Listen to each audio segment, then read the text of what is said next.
Assalamualaikum warahmatullahi wabarakatuh. Perkenalkan, nama saya Foni Pitaloka.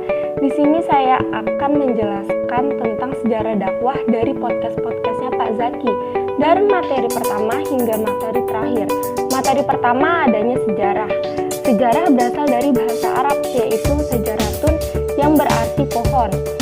Nah, kemudian ada dakwah yang berarti menyeru, memanggil, dan mengajak. Nah, sejarah dakwah ini ada dua pendapat nih. Yang pertama, sejak Nabi Muhammad, karena Islam adalah agama pertama yang dibawa oleh Nabi Muhammad. Yang kedua, dakwah dimulai sejak diutusnya Nabi dan Rasul, karena dakwah merupakan satu kesatuan. Selanjutnya ada fungsi sejarah dakwah. Ada 4 nih. Yang pertama itu untuk mengetahui sejarah dakwah. Yang kedua, untuk menentukan sikap dalam berdakwah. Yang ketiga, untuk mengetahui kemampuan dan kemunduran dakwah dari masa ke masa.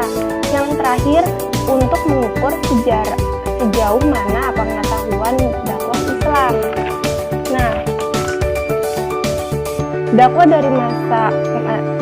di masa Nabi itu berlangsung secara sembunyi-sembunyi awalnya. Lalu setelah banyak pengikutnya, kemudian secara terang-terangan.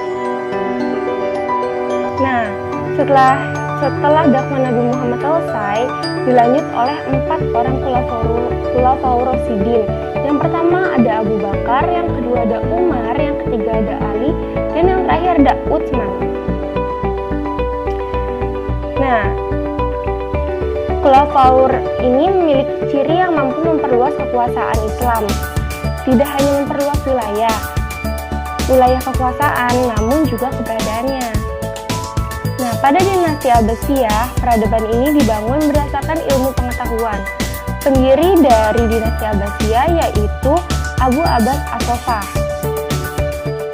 Nah, selanjutnya ada dinasti kepemimpinan Bani Umayyah. Pemimpin Bani Umayyah ini dipilih melalui jalur keturunan. Nah, selanjutnya ada dinasti kepemimpinan Bani Umayyah secara turun-menurun.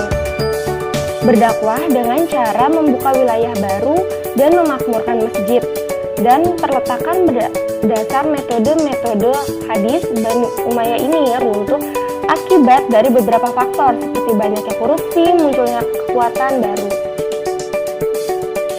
Nah, setelah itu ada dakwah di Asia Tenggara.